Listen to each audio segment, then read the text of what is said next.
Hi everyone, very nice to be here today with you.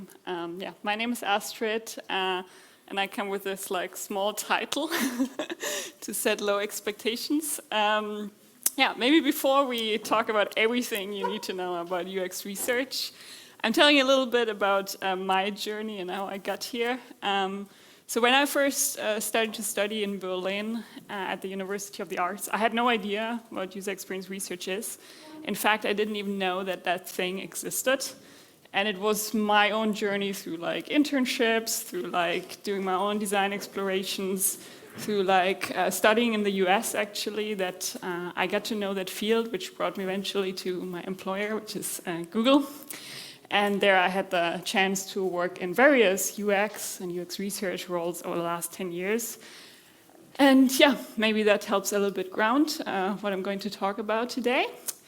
But let's maybe switch from myself to you, because I would be really interested to understand who of you has ever conducted a UX research study.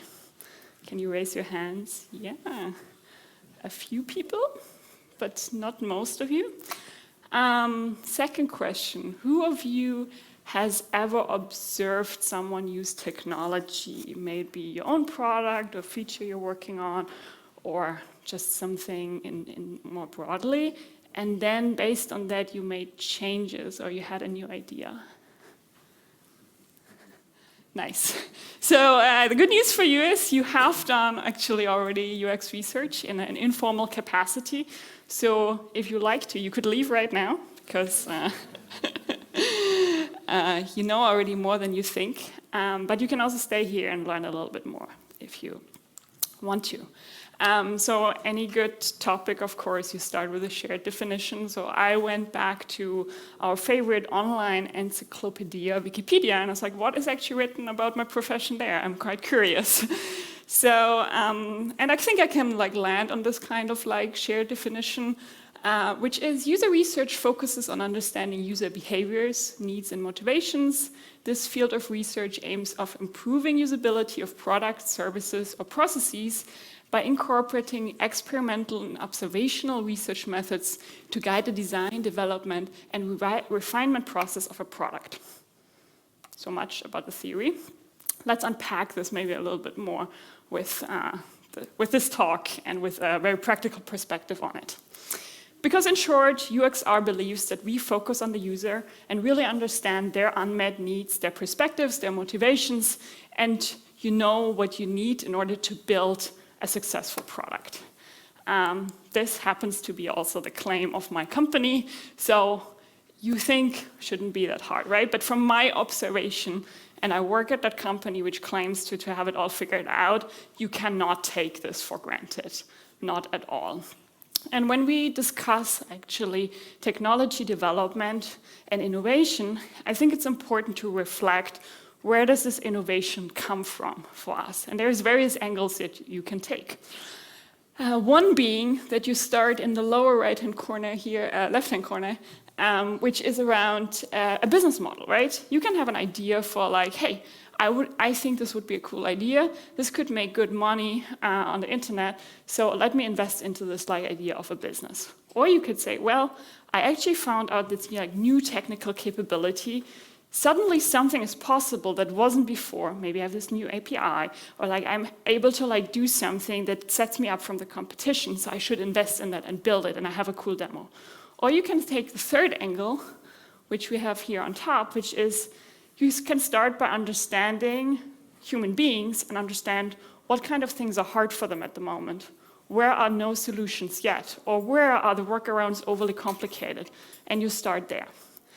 And now the important thing is no innovation, no technology will ever succeed if you don't have a good solution in the end for all three of them, because they're all very important. So my point is not you should just focus on the user and forget about business and technology. My point is it can be quite interesting to start with the user, because if you have a really crisp understanding of the problem, the technology as well as the business model can be guided by that. And the chances are you're landing on a sweet spot of something that actually will make it out there, because people will embrace it as a solution for their problems. So, sounds easy enough. you say, right, let's take a little bit more practically what's behind that and what it is that we encompass with UX research and what it is not. I know these kind of like statements when I'm like coming in with like a research project or I have in my career. And I've met people who say, I always think of users. I know them. I mean, I'm a human being. Like, how different could they be from me, right? And so the interesting part is people in your head, like everyone has this idea about an understanding like how your product will be used. And the problem is, this might be like this perfect experience, like everyone together, one big screen, you see everything perfectly, happy, smiling. And then this hits reality, right? Which is very different. Maybe not anyone is smiling, and there's lots of different devices, and the reality is quite different. And also, that reality that maybe 5 years ago was one reality today is quite changed because technology development, as I don't need to tell you, is like pretty fast. So another perspective you can meet is, all right, I get it. So I'm asking users what they want, right? So what do you need, dear user? And this is where we're also not doing UX research, because if we had asked people what they wanted, they would have said faster horses. This is a quote which I think Henry Ford never said, but it's still so good that whoever made it up, I think you should still like acknowledge it, because it says so much. Users cannot tell you what the next product should be because they are not designers, they're not developers, they are not like the innovators behind it. What users can do for you is that they share with you their experience. And by understanding their problems and the shortcomings and their challenges, you get fuel and inspiration for like what kind of solutions might be really good ones for them. And then lastly, well, we have solid technology. Users will love it, right? And this is where I have to say, like coming from a company that's done a lot of things right, maybe, it's still like a really dangerous thing to say. And I actually have a little video for you to play, which I hope, it's a little usability challenge here. Uh-oh.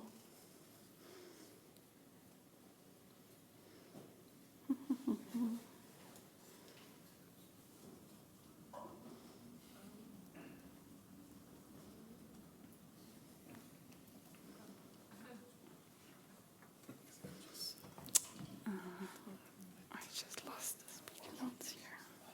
Yeah. No, it's not done here.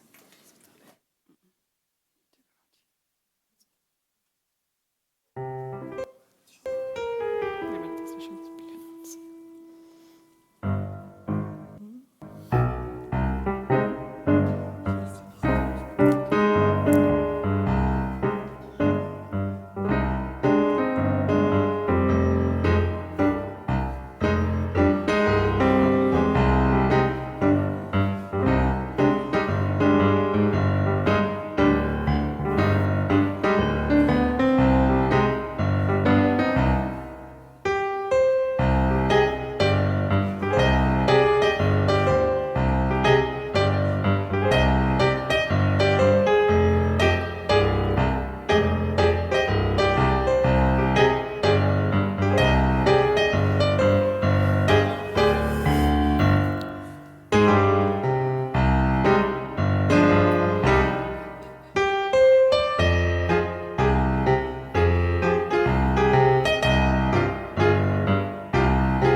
Cool. We still need to figure out quickly that we get back from.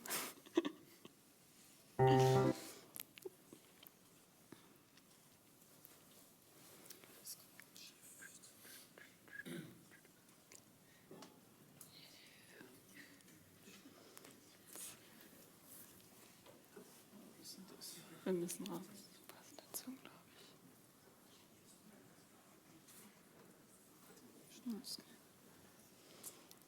Okay. Ja.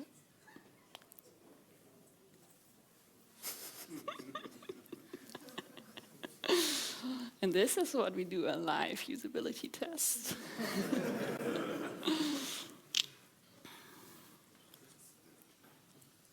Thank you.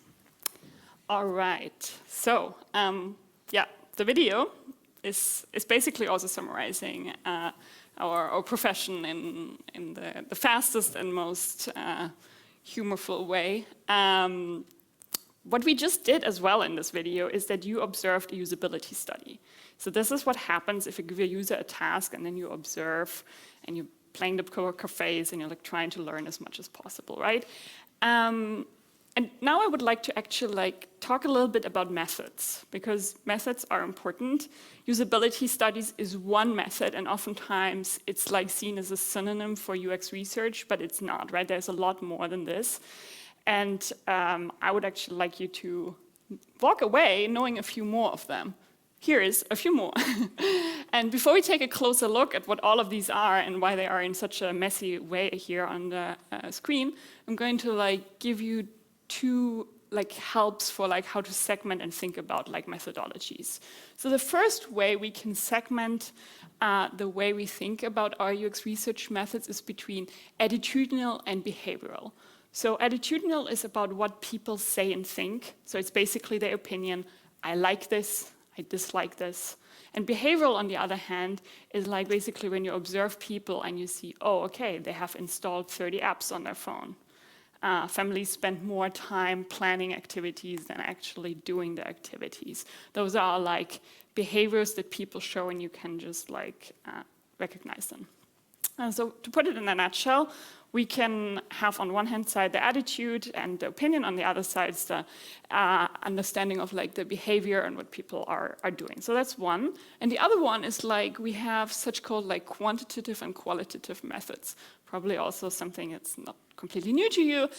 In the UX research realm, that means quant data is data that we usually generate indirectly. So either we are looking through logs, we're looking through surveys, we're collecting the data, we're getting it to us from the users through a remote kind of setup.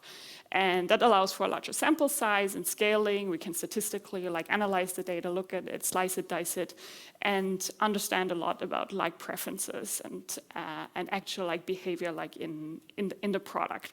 And then qual studies on the other side are really good because we are there directly with the users. We collect the data from them. We can observe them in the same moment. We have smaller sample size. But because it's qualitatively so rich and we can directly interpret the data there on the spot with the users, it's also just useful in a different way, I would say. So if we look now back on the messiness I showed you before, it's hopefully a little bit less messy. So you see here on both these axes how different research methods are falling. And we won't have the time today for me to explain all of these to you. But I want to at least give you a short intro to a few of them. And to do so, I will actually map them back towards a product development cycle, so they make maybe a little bit more sense. This is maybe a scary slide now, but we're going to take it apart, and you're going to see how it all makes sense. So what we see in gray at the bottom is hopefully looking familiar, a pretty typical product development cycle. And then what we see colorful on top is different stages, how UXR is mapping towards your product development cycle. So when we first start off with a new idea or the space, or we want to explore maybe a new feature, or there's a new software project we want to get started on, there's this generative research phase. So the whole idea is what can I actually build and how can I get inspiration from that, right? And there's a whole set of methods that can help us with that. I highlighted now the field studies as one.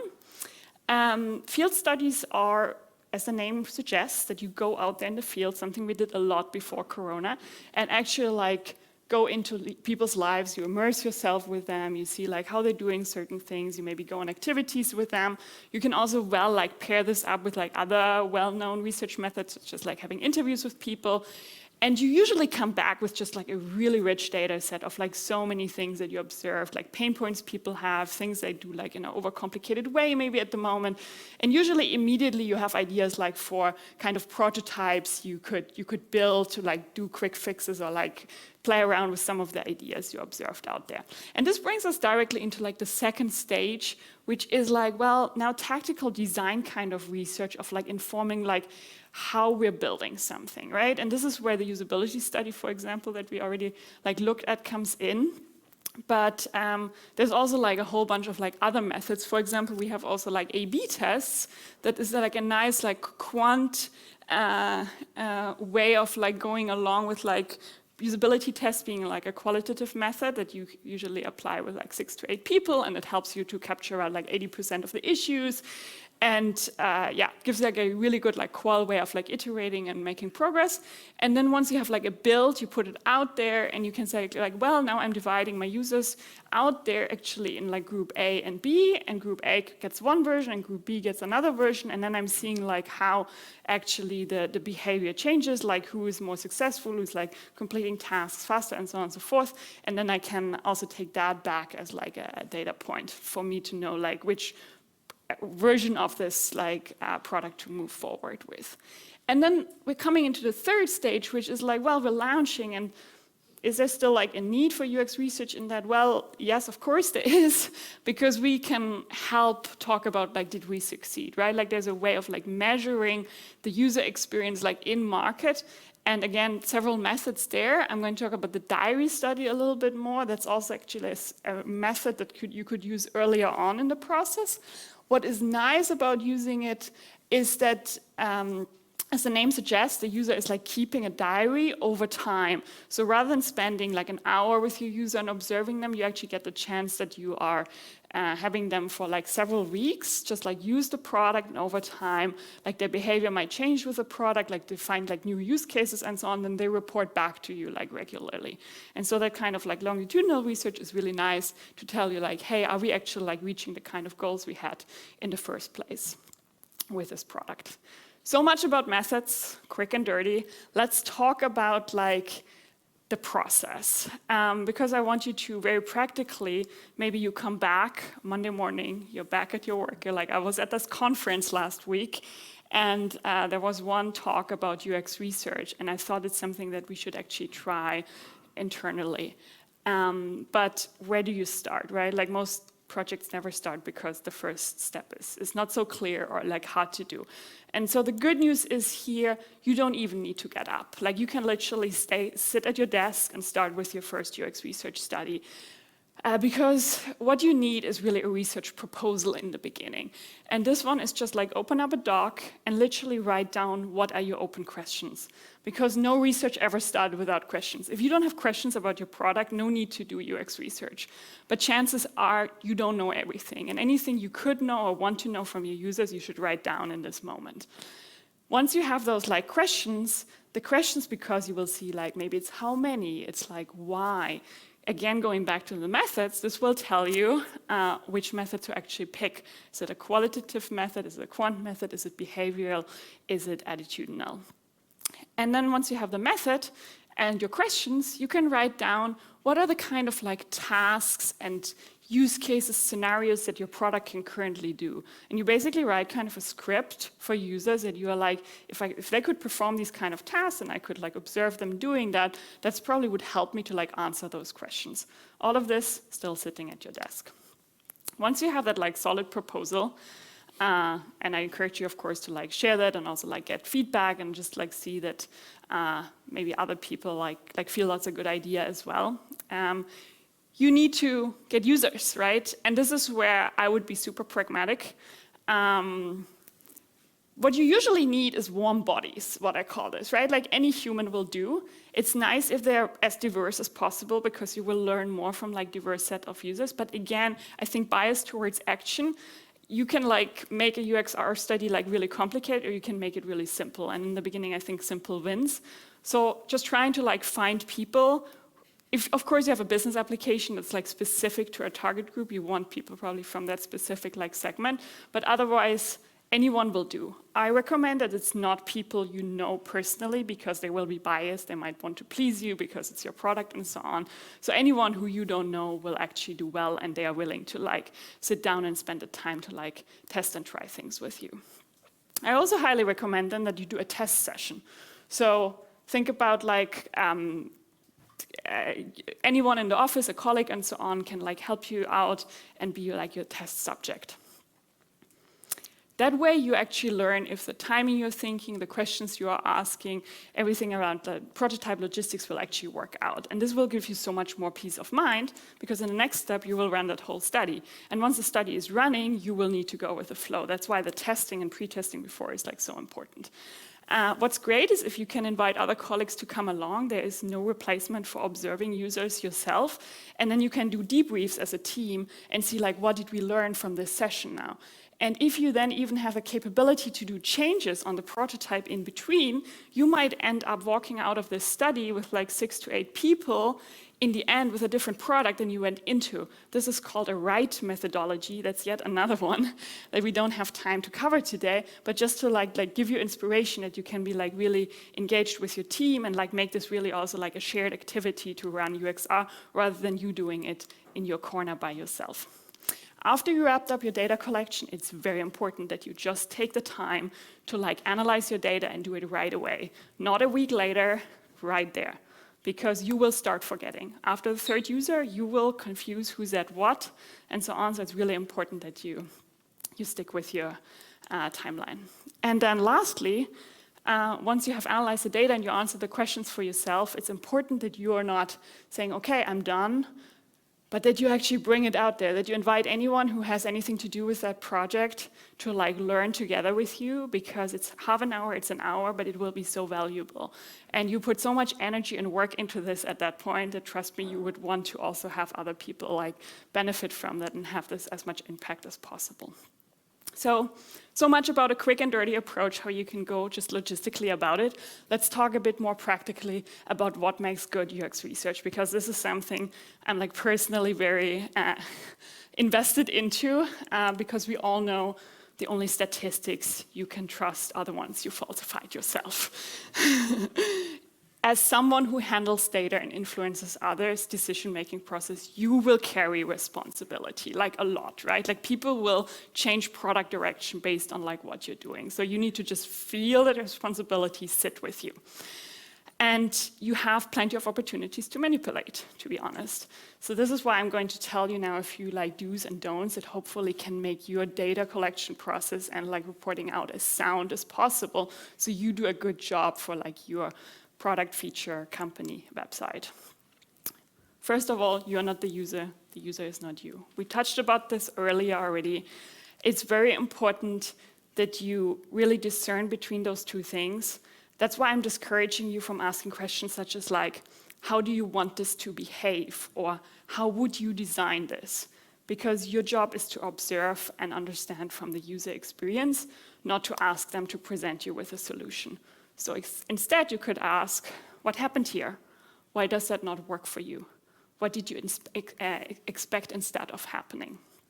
So asking questions in order to ensure that you stay focused on the actual experience of the user is so important, because then they do not start fantasizing, being like, well, if I was running your company, I would do this and that and so on, because those things are usually not that helpful. Later on today, there will be a talk from Angie who talks about like why users lie to you. So if you'd like to understand more about that, I encourage you to also go to her talk. Next one is don't lead the witness. One trap I definitely see from people, especially who are like very close to their like product development, is that of course they want to help people to like have the best experience. But there's 3 things you need to remember when you go into UX research. Forget who you are personally, forget that this is your product, and forget how it works for a moment. Like really clear your complete mind, and this will prevent you from asking guiding and leading questions such as, for example, you use your Gmail as your primary account, right? Would you use this improved version we have here? Would you click here to submit? Like all these questions are guiding towards a desired answer, and this makes them bad questions. A general rule is your questions to your user should be as neutral as possible. Basically, you want to be as neutral as Switzerland. Asking yourself questions like, what is your primary account? What do you like about this version versus that version? How can you submit your response now? And there is something else about these questions that you might have noticed. I just turned closed questions into open questions. Would you click here to submit versus how can you submit your response now? So next to avoiding bias, it is so important to ask open questions because it's the only way to really understand users. If you ask a closed question that a user can answer with yes or no, you will get a yes or no, like 100%, because people are really happy if they can be quick and like tell you basically an easy answer. But in order to really understand what's going on, you want to make them talk. And the only way to like scratch beneath the surface, what's like really interesting, it's important that you ask a lot of why. And this is where people here in the audience who have kids will know there is no finite number of whys that a child can ask. But the truth is you as well. Like try to go into a conversation today, later here at the conference, you do a little bit of small talk, right? And you ask the person a question, and then you ask why, and then you ask why again, and you ask why. And you will see an interesting thing that happens is that that conversation becomes really interesting. Because people love to actually have like follow-up questions, and they love to ask deeper about reflecting for themselves, like why they're doing certain things and why actually that happened. And yeah, so just give it a try. Definitely highly recommended for interpersonal as well as UX research reasons. Don't generalize. Generalized questions are boring. They lead to boring answers, and in the worst case, also like really like honest and authentic answers from that person, but that person trying to generalize for the rest of the population, for their neighbor, for their friend, doesn't help you. You want this one person, you need their experience. Them guessing around the world, not useful for you. You also need to know about the 80-20 rule, which is if you conduct research and you do all the talking, something is going really wrong. You should have your user at least do 80% of the talking and you do maximum 20% of it. And of course, users will sabotage you on that, I tell you, because they will ask you questions. And then what? Well, the real like mastery of UX research is that you never answer a question, but you send the question back with another question. So for example, that's a great question. What's your opinion on that? It might also be that your user is struggling, and that happens with like nascent technology a lot, right? The prototype is buggy, it's breaking down, the user is frustrated, and you're like close to the video basically. In that moment, stay your calm and let it happen, because you are about to probably learn the most out of these whole 60 minutes. Because in the moment when everything goes wrong and the user is struggling, you will see how they come up with solutions and like where they actually are going to like grab to go for help and like see how they can still make it work. Of course, there is a moment where the pain becomes too high and you might need to intervene, but my general recommendation is like let that moment approach first. Third scenario is a user starts to complain about your technology and your company together with testing your product. And then they off-rail your whole study into a different direction. If that's of interest to you, I recommend listening, asking questions, but chances are you still want to get to the other tasks you had prepared for them. So you can say something like, hey, this is super interesting. I would love to like return to this topic at the end, but I have these other topics that I would love to get your perspective on. And people usually love it if they're like, oh, I'm more needed for something else, right? So they will come right back. And then of course, be a good host and partner to them, and in the end, really return to the topic as well. Budget your time, very, very important. It's like you will see from the test session, there's so many like things that go unexpectedly. The prototype doesn't behave the way you want it to. The people are talking more than you expected and so on. So it's important that you know these are my P0 questions, my P1s, my P2s, and you can cut back. The P2s go out, the P1s go out, but you make sure the P0 questions and tasks are being performed and in. And of course, you want to inspire and comfort. Not everyone is like very comfortable in the beginning of being like researched by you. So a smile will go a long way. Smile at the people, ease the situation, make them feel welcomed, and then be the best listener. Like for the next 60 minutes, there's nothing more important than this person in front of you. And giving that like undivided attention makes people actually like really comfortable and feel that you are invested, and that makes them motivated to share with you. Also, your absence of judgment of the situation will ease them to be critical, and that's what you really want. So I usually say things like, well, you know, I'm not the designer, I'm not the developer of this product. I get paid to find out what doesn't work or what works here, so you can help me here today. And so I recommend that you find like your own way of like positioning yourself in that realm that people can trust, that in that moment you're wearing a researcher hat and not a developer hat.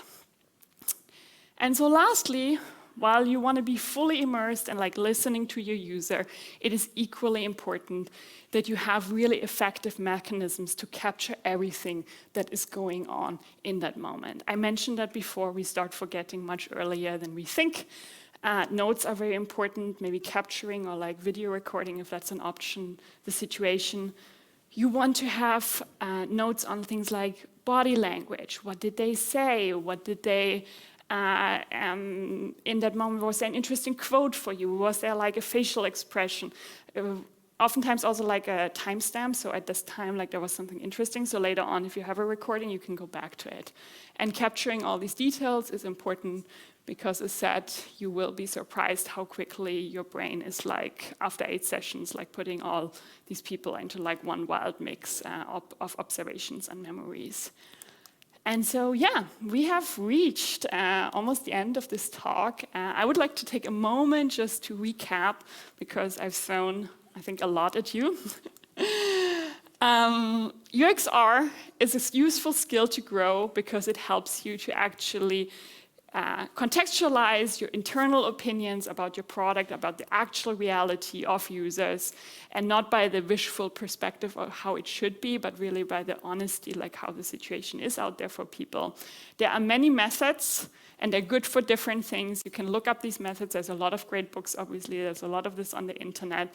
So the expectation is not that you remember this like messy slide of mine with like all the methods, but more like there's different ways that you can look at methodologies. It's important like what your questions are, and then picking based on those, if they're in the attitudinal or if they are in the behavioral corner, if they are in the quant or qual realm of things, like your right kind of method or set of methods.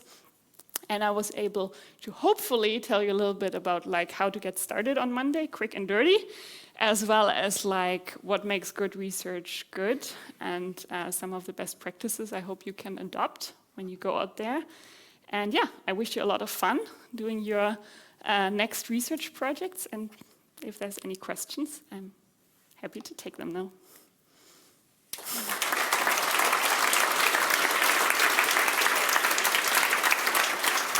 Thank you. Thank you very much, Astrid. Yeah, so we have a little bit of time, or running out of time, but time doesn't really exist anyway, so let's ask one question. This is from Felix in Addis Ababa. Hi, Felix. Thanks for joining. Sorry, couldn't resist.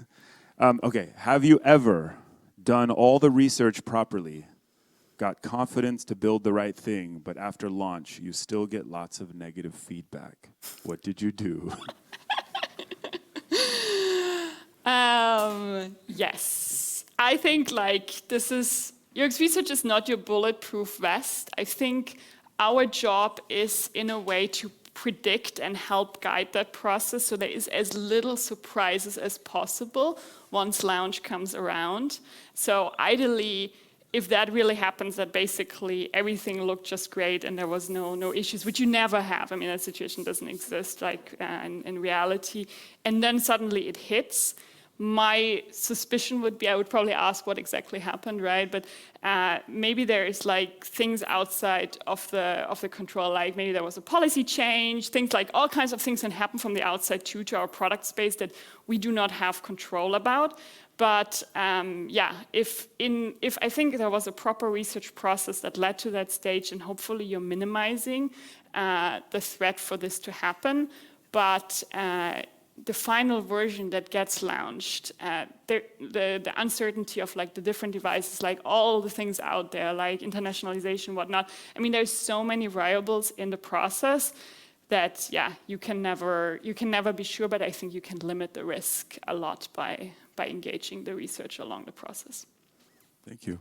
Astrid Weber, ladies and gentlemen, thank you. Thank you.